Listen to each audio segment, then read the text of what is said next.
하나님의 말씀은 창세기 8장 13절에서 19절 말씀입니다. 창세기 8장 13절에서 19절 말씀 제가 봉독해 드리겠습니다. 601년 첫째 달 곧 그 달 초하룻 날에 땅 위에서 물이 거친지라. 노아가 방주 뚜껑을 제치고 본즉 지면에서 물이 거쳤더니 둘째 달 21의 날에 땅이 말랐더라. 하나님이 노아에게 말씀하여 이르시되 너는 내 아내와 내 아들들과 내 며느리들과 함께 방주에서 나오고 너와 함께한 모든 혈육 있는 생물 곧 새와 가축과 땅에 기는 모든 것을 다 이끌어내라.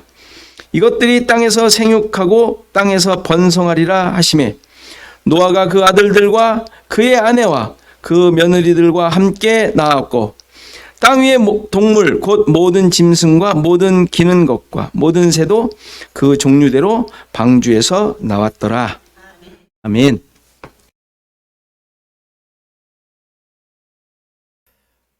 홍수를 통한 하나님의 의도와 목적은 육체가 되어버린 죄인들을 구원하시는 데에 있었음을 보았습니다.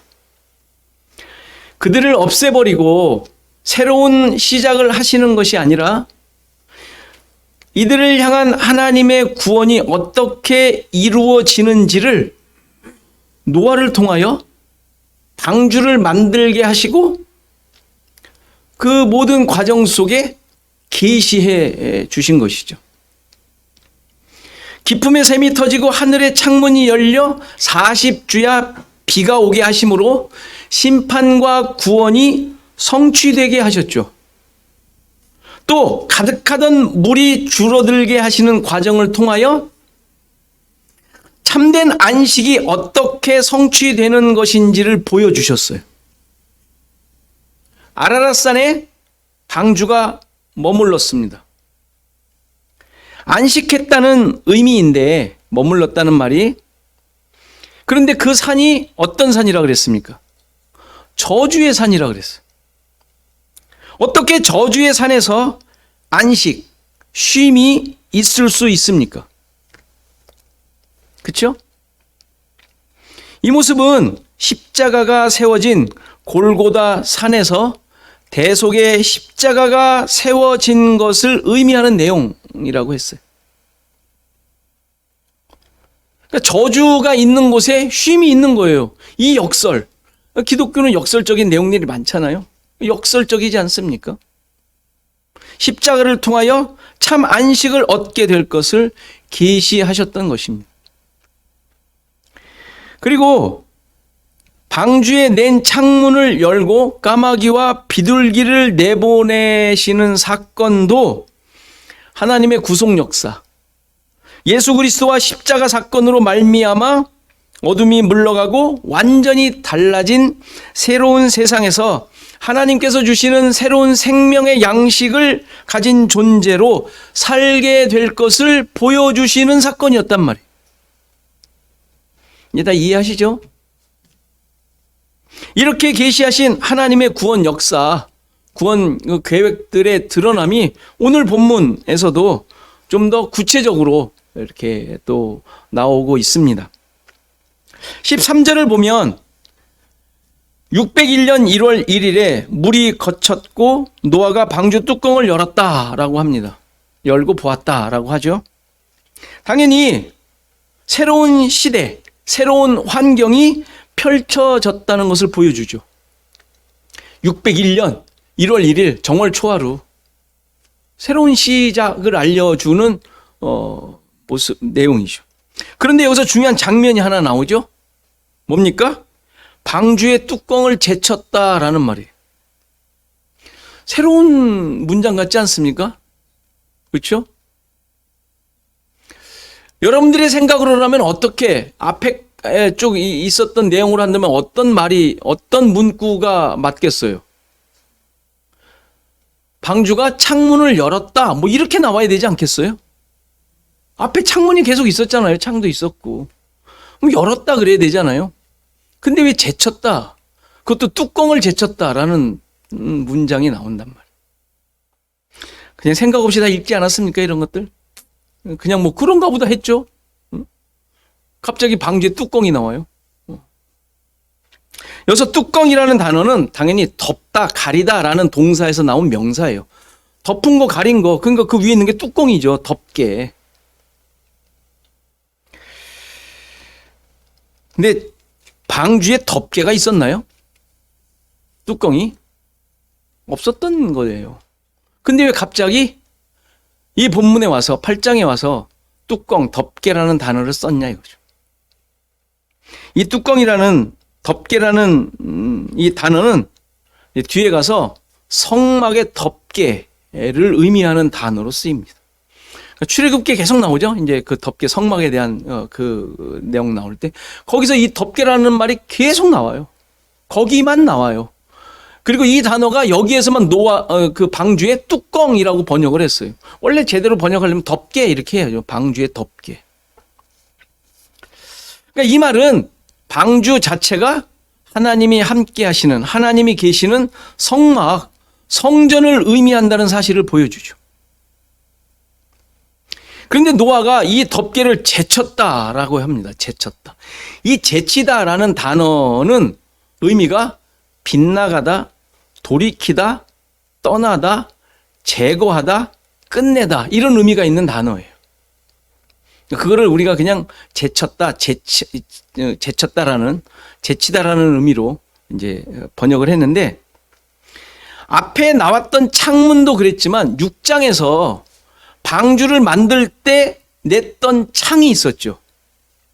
그리고 까마귀와 비둘기를 내모냈던 창문이 있었죠. 그것과는 또 다른 방주에서 표현되어지는 또 다른 외부와 통하는 문임을 알 수 있죠. 그렇죠? 처음 만들 때 그 창과 까마귀와 비둘기를 내보냈던 창문과 그 다음에 지금 또 나온 뚜껑이 나와요. 뚜껑. 밑에서 아무튼 안에서 나올 수 있는 뚜껑 아니겠어요? 물론 이 세 부분이 같은 문일 수도 있고 같은 나올 수 있는 문일 수도 있고 다른 문일 수도 있어요. 뭐 세 개가 따로 있었을 수도 있어요. 뭐 그럼 우린 모르니까. 하나님께서 만들려고 할 때 뭐 창 하나밖에 없었는데 뭐 더 만들었을 수도 있지 않습니까? 그 창문의 숫자가 그렇게 중요한 건 아니니까. 어쨌건 중요한 사실은 지금 이 저자가 하나님께서 지금 저자로 하여금 쓰게 하신 그 의도가 하나님의 일하심을 표현하기 위해 다양하게 묘사하고 있다는 사실이에요. 창으로, 창문으로, 뚜껑으로. 각각의 의미가 다 다른 것이죠. 그러니까 오늘 본문에서는 이 문에 대해 성막에 사용하는 그 덮개로 표현함으로써 방주가 성막의 기능을 하고 있었다라는 것을 알려주고 있단 말이에요. 그런데 성막의 기능을 하는 존재로 있었는데 이 덮개를 제쳤다, 제거했다, 끝냈다 라는 표현을 함으로써 이 방주가 성막으로서의 기능이 끝났음을 보여주고 있는 거예요. 그러니까 가려져 있던 계시하려고 했던, 계시가 숨겨져 있는 것이 드러난다는 뜻이잖아요. 그러니까 계시하려고 했던 이 실체, 본질이 드러나게 되었다라는 의미란 말이에요. 덮개를 제끼니까 덮개를 없애버려. 가리웠던 게 없어진 거잖아요. 여러분 생각해 보십시오. 성막에서 가려지고 볼 수 없었던 것이 무엇이었을까요?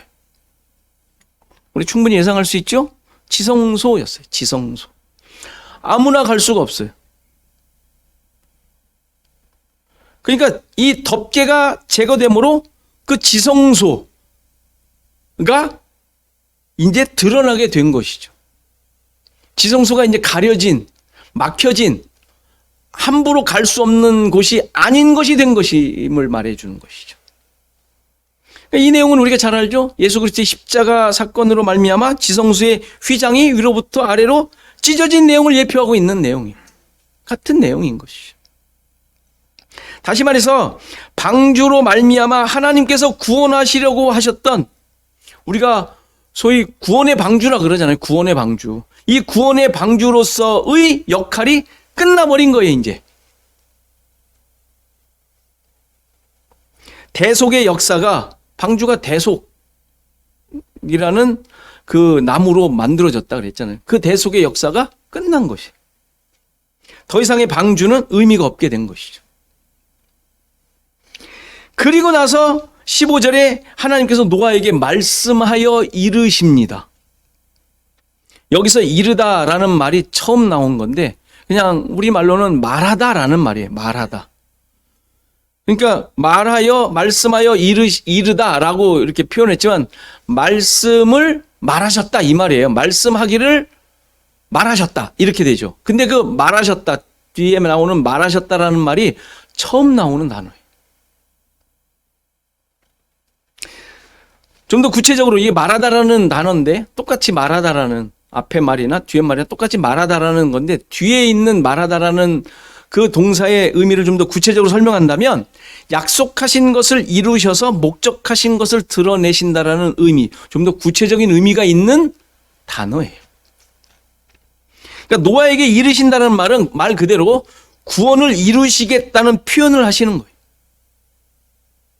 앞에서도 여러 모양으로 하나님께서 구원을 이루시는 내용들이 있었지만 지금 또 다시 하실 내용을 통하여 구원을 이루시는 것을 보여주시겠다고 지금 하시는 것이에요. 그러니까 이때 하나님께서 하시는 말씀은 그것이 성취되는 하나님의 말씀, 진리의 말씀, 약속의 말씀이라는 뜻이에요. 그러니까 지금 이제 노아에게 하시는 내용들은, 말씀들은 진리의 말씀, 이루시려고 하는 약속의 말씀이 되는 거예요. 말씀이라는 의미예요. 그러니까 진리의 말씀, 진리로서의 말씀은 당연히 예수 그리스도를 예표하고 있는 예수 그리스도를 의미하는 내용들이에요. 예수 그리스도께서 성취하실 내용, 예수 그리스도 그 자체, 말씀이신 하나님, 말씀이 육신이 되어 오신 그 예수 그리스도를 의미하는 다 일맥상통하는 내용들이죠. 그러니까 말씀을 듣고 소유하게 되는 그 진리, 하나님의 말씀, 예수 그리스도로 성취되는 그 말씀, 하나님과 그래서 하나님의 뜻을 소유하게 되고 하나님과 하나 되게 하는 그 말씀을 하셨다라는 말이에요. 그러니까 그 말씀으로 인하여 이제는 노아와 그렇게 함께 하시겠다고 말씀하시는 거예요. 당연히 이러한 특별한 의미가 있는 단어예요. 새로운 세상이 펼쳐지게 되죠. 구원받은 백성들이 이제 그 세상에서 살아가게 돼요. 홍수를 통하여 대속의 은혜가 주어지고 새로운 생명을 소유한 노아, 그 가족들, 그리고 이제 함께 온 그 모든 호흡 있는 생명이 있는 자들. 이전과는 전혀 다른 하나님과의 관계가 만들어져 살게 될 것을 말씀해 주시는 거예요. 그러니까 이런 관계가 이제부터 시작될 것임을 하나님께서 말씀하신 것이다 라는 뜻이에요. 그러니까 성전에서는 하나님이 성전에 계시고 성전의 역할이 뭐였어요? 하나님을 만나는 곳이었잖아요. 그들이 와서. 하나님 늘 계시는데 그들이 와서. 근데 지금은 하나님이 말씀하셔서 너희들과 함께 있겠다라는 거예요. 그게 이르시다라는 단어의 의미인 거예요. 그런데 뭐라고 이제 말씀하십니까? 그게 16절부터 19절의 내용이에요. 그 내용을 보면 너는 내 아내와 내 아들들과 내 며느리들과 함께 방주에서 나오라 라고 해요. 나오라. 여기가 이제 전부 아들과 여자라는 단어로만 되어 있다 그랬죠. 방주에서 나오고 17절에서는 뭐예요? 함께한 모든 생물들을 다 이끌어내라. 나오라라는 단어와 이끌어내라라는 단어가 똑같은 단어예요. 그래서 18절과 19절을 보면 그 명하신 대로 이루어지죠. 그들이 다 나옵니다. 똑같은 단어예요. 태만 달라요. 태. 그 동사의 태라 그러죠. 이거 뭐 어려운데. 동사의 형태만 달라요. 하다라고 하면 하게 하다, 하게 되었다, 이런 의미로 그런 의미만 그렇게만 다르지 똑같은 단어예요. 나오다라는 단어예요. 그러니까 각 절마다 전부 다 나오다라는 단어가 다 쓰여 있어. 그러니까 이 나오다라는 단어가 떠나다, 나오다, 나오게 하다, 이끌어내다라는 의미를 가진 단어예요. 그러니까 하나님께서 그의 백성들을 구원에 내시는 역사를 하실 때 사용한 단어예요. 이끌어내다. 이게 나오다라는 뜻이에요. 애굽에서 당연히 이스라엘 백성을 모세를 통하여 이끌어내셨죠. 그게 나오다라는 똑같은 단어예요. 똑같은 단어. 그러니까 노아로 하여금 거기에 있던 생물들을 다 이끌어내라, 나오게 하라. 이게 모세로 하여금 이스라엘 백성을 이끌어내다 하는 것과 똑같은 단어예요. 그러면 이 방주로부터 나오라는 하나님의 명령은 어떤 의미일까요? 앞에서 방주에 들어가라고 하신 것이 구원을 의미하는 명령이었죠. 그렇죠? 그런데 어떻게 들어가는 것도 구원이고 나오라는 것도 구원의 의미가 될 수가 있습니까? 들어가라 그럴 때는 언제고 이제는 또 나오라고 그러네요. 우리는 이미 앞서 홍수가 어떤 의미인지 생각했었죠. 베드로 사도의 선언대로 세례입니다. 세례. 세례는 옛사람, 육적인 존재, 율법적인 존재, 나 중심적으로 살았던 나, 그죠? 옛사람, 그걸 죽었다라 그러잖아요. 죽은 자. 그런 자들, 네피림이 된 자들, 이들이 죽고 대속의 은혜로 말미암아 살아나 하나님과 함께 되는 거. 이게 세례잖아요. 세례의 의미잖아요. 그래서 홍수를 피해 방주로 들어가는 것이 세례였단 말이에요. 하나님과 하나됨. 그렇죠? 그런 의미의 방주였어요. 그때는. 방주와 하나 되는 것. 그러니까 방주는 나 자신을 의미하기도 하지만 예수 그리스도를 의미하기도 하고 하나님과 함께 하나 된 성전을 의미하기도 한단 말이에요. 이게 그러니까 구원이죠. 방주에 들어가는 것은. 구원받는 것이죠. 대속의 은혜를 입는 거예요. 그러니까 내가 죽는 것이죠. 내가 옛 자아가 죽는 거예요. 방주에 들어간다라는 것은. 그래야 새 생명을 얻는 것이고 그래야 하나님과 하나 되는 거예요. 그리고 이 모습이 바로 물이 줄어듦으로 처음 보인 봉우리들을 통하여 어떤 존재가 되었음을 다시 또 보여주는 것이라고 말씀드렸죠. 물이 땅에서 넘쳐 찬화의 높은 산들이 다 잠기게 되죠. 옛 자아가 죽는 거예요. 네피림 같은 존재들. 다 자기 중심으로 살았던 그 존재. 그게 다 죽었어요. 다 잠기게 됐죠. 그런데 물이 줄어들면서 보인 것이 봉우리였죠. 잠길 때는 높은 산이었는데 물이 줄어들 때 드러난 것은 봉우리. 봉우리의 의미가 뭐라 그랬어요? 머리. 이 머리인데 그 머리가 무슨 머리예요? 예수 그리스도를 의미하는 머리란 말이에요. 성경에서 머리는 이미 창세기 1장에도 태초라는 게 머리라는 뜻이에요. 예수 그리스도를 의미하는 게 그 머리란 말이에요. 근데 옛 자아는 그 높은 산, 나밖에 없었던, 나 중심적으로 살았던 그게 보인 거잖아요. 물이 줄어들 때 그게 보인 거 아니에요? 갑자기 거기에 머리가, 아니, 반짝반짝하는 머리처럼 무슨 민둥산이 돼가지고 보인 게 아니잖아요. 그런 게 아니잖아요. 똑같은 게 보이는데 그게 머리라고 설명한단 말이에요, 머리. 그러니까 내가 변한 게 뭐가 변한 거예요? 그 머리가 변한 거예요. 그것이라고 말씀드렸었어요. 그러니까 내 머리가 이전에 나 자신의 머리가 잘려나가고 예수 그리스도가 머리가 된 새롭게 태어난 부활의 생명을 가진 존재가 되었음을 보여주는 게 그 봉우리였단 말이에요. 그러니까 이렇게 방주로 들어가는 것이 죽음을 의미하는 반면 홍수가 그치고 물이 줄어들어 방주로부터 나오는 것은 이렇게 새로운 생명을 가진 자로서, 그리스도의 머리를 가지고 다시 태어난 존재로서, 부활의 생명을 가진 존재로서 나오는 것을 의미하고 있는 거예요. 그러니까 그리스도와 함께 죽은 자는 그리스도와 함께 다시 살아난다는 것을 이 홍수 사건을 통하여 보여주고 있는 거예요. 골로새서 2장 12절 그대로 또 바울이 선언하죠. 너희가 세례로 그리스도와 함께 장사되고 또 죽은 자들 가운데서 그를 일으키신 하나님의 역사를 믿음으로 말미암아 그 안에서 함께 일으키심을 받았느니라. 다른 존재인 것이죠. 하나님께서 일으키신 자들, 예수 그리스도로 머리 된 자들로 일으키신 자들, 부활의 생명체를 가진 자들. 그러니까 세례로 말미암아 그리스도와 함께 죽는다는 것은 그것으로 끝이 아니라 하나님의 역사하심으로 다시 그 안에서, 예수 그리스도 안에서 일으키심을 받는 부활의 역사가 있음을 말해주죠. 그러니까 세례는 부활까지도 포함되어 있는 거예요.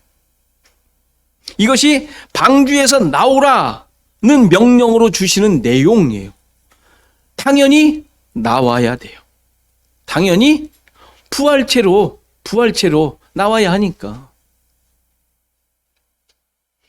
방주는 구원의 방주이지만 거기에 머물러 안주하는 곳이 아닌 거예요. 흔히들 교회를 구원의 방주라는 말을 하는데 당연히 잘못된 말이에요. 교회가 구원의 방주예요? 건물을 놓고 말하는 거잖아요, 보통. 그래가지고 무슨 일이 일어나요? 구원의 방주로서의 역할을 하자, 구원의 방주다, 이런 표어나 슬로건을 가지고 이제 표어를 삼기도 하는데, 심지어 교회 모양을 짓는데 방주 모양으로 짓는 교회도 있었어요. 그러면 이제 방주가 되나 봐요. 구원의 방주가. 이름을 방주교회로 지은 교회도 수두룩해요. 한국에 그냥 방주교회 치면 어디 방주교회, 무슨 방주교회, 어마어마하게 많아요. 그럴 수 없죠. 교회는 장소나 공간이 아니잖아요. 그렇죠? 지금 이 방주가 그런 의미가 아닌데 그렇게들 하고 있단 말이에요. 성도들이 깨져야 되는 게 아니라 목사들이 먼저 깨져야 돼. 그러니까 방주의 참된 의미를 알지 못한 모습이죠. 그러니까 방주는 결국 그곳으로부터 나오도록 계획되었던 거예요. 나와야 되는 곳이에요. 나와야 되는 거. 거기서부터 탈출해야 되는. 나오지 않으면 세례가 아니죠. 홍수의 의미가 없어지는 거예요. 아무 의미도 아닌 것이죠. 그냥 그렇게 있겠다라는 거예요. 자기 욕심 채우며 살겠다라는 것이죠. 네피림이 방주에 들어가 거기서도 네피림이 되어 있는 거예요. 방주는 없어져야 할 것이. 그곳에서 자아의 죽음을 맛보고 나와야 할 곳이에요. 그러니까 그곳은 무덤인 거예요. 무덤. 그렇죠? 무덤인 거예요. 무덤. 죽어야 할 곳, 저주의 산, 아라랏산, 골고다, 십자가인 거예요. 거기에 머물러 있으면 안 되잖아요. 앞에서 노아가 방주의 뚜껑을 제치고 보았다고 했는데 이 모습 역시 하나님께서 방주로서 계시한 뜻이 다 이루어지게 되었음을 표현하고 있는 내용 아니에요? 방주의 뚜껑을 제쳤어요. 제거해버렸어요. 뚜껑을 제거해버렸어요. 가렸던 그 덮개를 제거해버렸다고, 없애버렸다고요. 죄인들을 대속하는 존재로서, 하나님의 구원의 은혜를 베푼 존재로서 죽어야 할 자들을 대신하여 저주를 받는 존재임을 확인하는 역할로서 방주는 그 사명을 다한 거예요. 그게 뚜껑, 덮개가 제거되었다, 제쳤다라는 의미란 말이에요.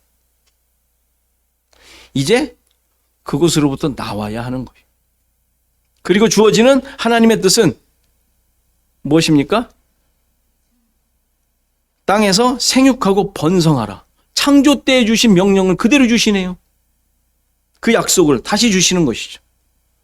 그래서 1장에 보면 1장에 씨 맺는 채소와 풀, 씨 가진 열매 맺는 나무를 내고 그랬잖아요. 내고 땅이 내고 내다는 말이 이게 나오다라는 말과 똑같은 단어예요. 하나님의 뜻은 거기에 있는 것이죠. 나오는 것. 씨 맺는 자들이 나오는 것. 하나님의 생명을 가진 자들이 나오는 것. 그것이 지금 이루어지도록 다시 명령하고 계시죠. 그렇게 하라고. 그러니까 씨 가진 존재들은 무엇을 의미해요? 예수 그리스도를 소유한 자들, 씨, 생명. 새로운 생명을 가진 존재로서 하나님이 다스리는 새로운 세상에 충만하게 될 것을 표현하고 있는 것이죠. 나오라는 게. 그러니까 하나님 나라, 교회가 만들어질 모습을 계시하고 계시는 거예요. 이제 우리 자신들을 돌아볼 필요가 있죠. 믿음을 가졌고 구원을 받았다고 고백하는 자들이에요. 홍수를 통하여 계획하신 하나님의 일하심을 깨닫고 나의 나됨이 전적인 하나님의 은혜임을 확인하며 늘 감사하며 찬양하는 자들이에요. 정말 그렇습니까?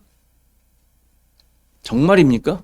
정말 그것이 여러분들의 생을 붙잡고 있는 고백입니까?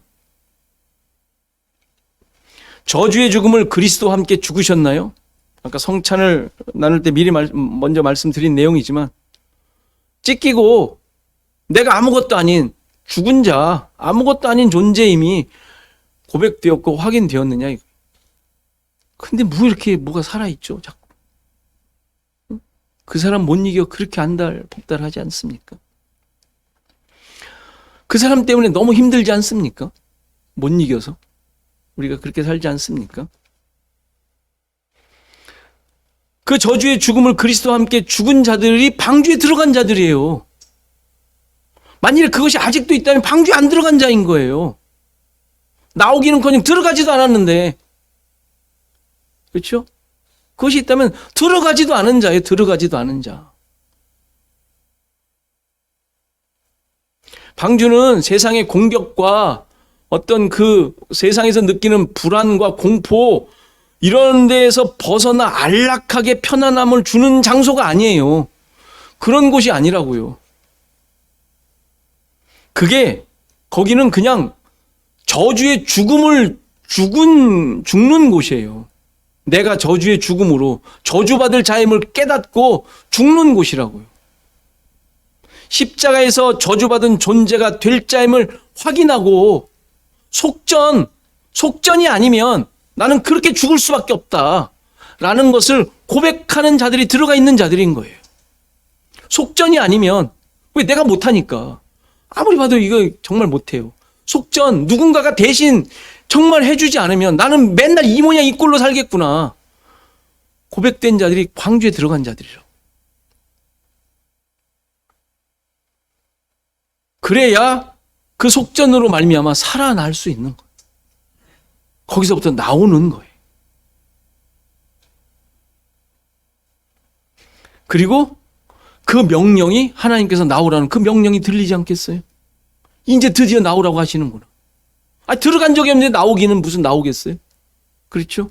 그 나오라고 하는 그 말씀이, 명령이 기쁨과 소망과 정말 놀라운 헤아릴 수 없는 그 기쁨으로 들리셔야 되는 거예요. 그게 들리신 자들이 나온 자들인 거예요.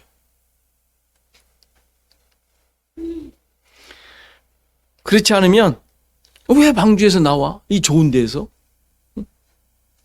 이거 뭐 주님 더 있다 오세요. 뭐 내지는 그냥 지금 뭐 괜찮은데 이제 살만하니까 주님 오시에요. 뭐 이런 거 아니겠어요? 뭐 농담처럼 늘 하는 얘기지만 나도 모르게 그렇게 자리 잡고 있는 모습을 보게 돼요. 순간순간. 방주는 계속 있어야 할 곳이 아니에요. 그렇게 있어야 뭐 안전하다고 뭐 전쟁 나니까 뭐 교회 더 찾고 이게 잘못된 신앙이죠. 그 신앙 가지고 있는 모습이 카트리나 지나고 난 다음에 뭐 교회가 더 많이 왔다고 뭐 옛날에 뉴스 나왔잖아요. 그게 아니라 방주에서는 반드시 나와야 하는 것이죠. 왜? 다른 존재가 되었거든. 이제는 하나님의 말씀에 의해 하나님의 말씀을 쫓아 새로운 생명을 가진 존재로 사는 자들이기 때문에 그래요. 이 고백을 하는 자들이 부활의 생명을 가진 자들이에요. 부활절은 예수님의 부활하심을 찬양하며 기뻐하는 날이 아니에요. 예수님의 부활하심이 내가 함께 부활하심을 깨닫고 고백하는 날이지, 예수님의 부활하셨으니 정말 기쁘다, 나도 이제 부활할 거야 라는 것이 아니죠. 아니요.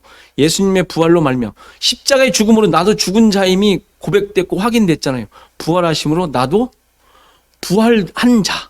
부활한 자니까 어떻게 해요? 지금 노아에게 하나님께서 말씀하신 대로 그 말씀이 나를 향한 말씀으로 늘 듣고 있는, 그래서 하나님의 뜻이 나의 삶을 통하여 이루어지고 있는 삶을 살고 있는 자, 이게 부활의 생명을 가지고 사는 자인 거예요. 멀찍이 그냥 너 죽으면 부활한대 라는 게 부활의 신앙이 아니라, 우린 그렇게 자꾸 생각하죠. 천국 죽어가는 곳. 아니요. 지금 사는 게 천국인 거예요. 여러분들이 지금 살지 않으면 먼 죽은 다음에 주님 오셔서 누릴 그 천국도 없어요.